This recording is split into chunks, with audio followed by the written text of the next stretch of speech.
What is up, everybody? It's Jack McNeil, or MLB Talk 123. Now, this has been a very historic and some could say a miraculous day in Major League Baseball. Maybe not the finality of what it was last year, but to see the AL West come down to the last day and the Oakland A's win it, and the Yankees win the AL East, and the Nationals have the best record in the National League. We're getting an idea of who gets the playoffs, but this man, I will assure you, no one is happier than this man right now.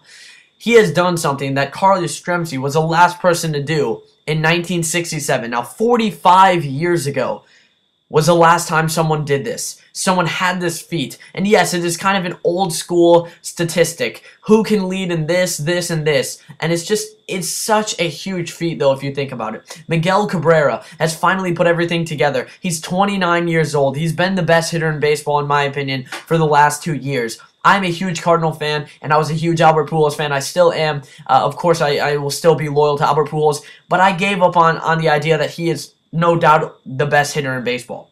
Miguel Cabrera is showing himself, and his only competition this year in the Triple Crown, really, other than home runs with Josh Hamilton, was Mike Trout, and he is his competition for the MVP. Now, Mike Trout still might win, because of stolen bases, because of the defense, because of the runs, because some of the newer statistics, the WAR and other things like that. But Miguel Cabrera has put together a monster, and I mean monster season for the Tigers. When he has been healthy, when he has been on the field, when he's been playing third base, a position that he hadn't played for many years and was moved to, and was a great team player for cooperating and playing third base, even though he knew his defense would suffer there. With Prince Fielder, the Tigers just went for it all. They showed that they are ready to spend money, they are ready to win, and their club and their owner wanted to see them win the World Series in his lifetime. Now, this is a year to do it. Before the year, it was one of my many predictions that obviously they're a very strong candidate for World Series. No doubtedly that. And I thought, hey, you know, a lot of the times the favorite to win the World Series doesn't win. But what I didn't predict was Miguel Cabrera winning the Triple Crown. It's something that you just don't think about could actually realistically happen. Now, remember a few years ago when Albert Pujols was very close to it, and I was a huge Albert fan. And of course, I was freaking out of the possibility of that. And I thought, you know, if there's someone to do it, it's going to be Albert Pujols. But if you really think about it,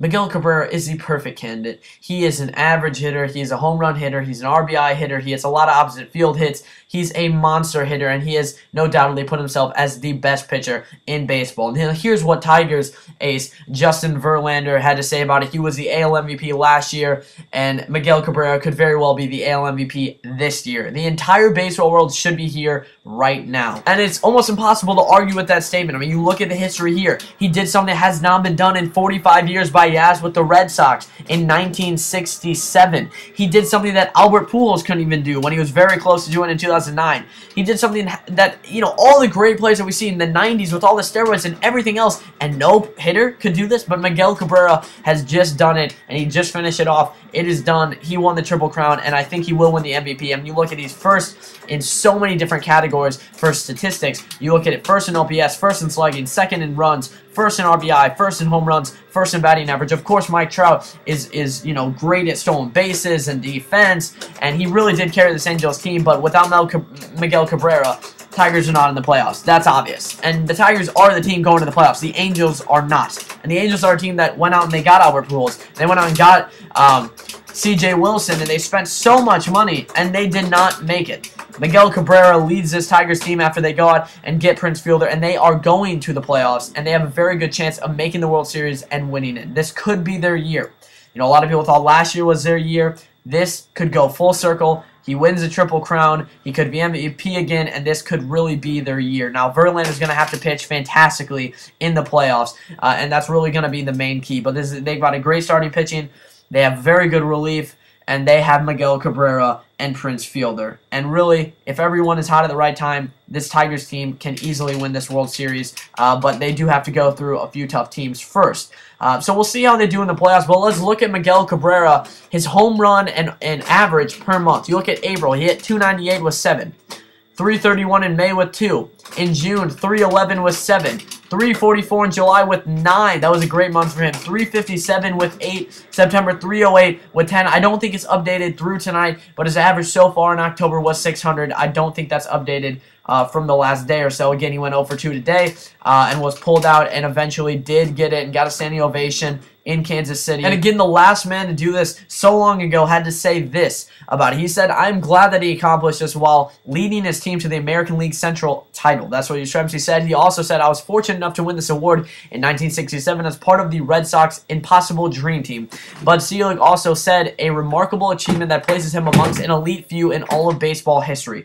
It's easy to see that he is a future Hall of Famer if everything goes right and there's no steroids involved." We have seen weirder things, but he should be fine. And again, he's one of those elite players that, in my mind, I just need to go see. I mean, this is one of those guys that is kind of the new Albert Pujols for baseball. You look at the last few years, over 30 home runs in pretty much every year of his career except for 2006. He was traded in 2007, obviously, and the Tigers definitely won that trade. They only had to give up Andrew Miller, who hasn't panned out, was a big prospect, and Cameron Maybin, who hasn't panned out either. So, they didn't give up a huge price for how well Miguel Cabrera has done for them.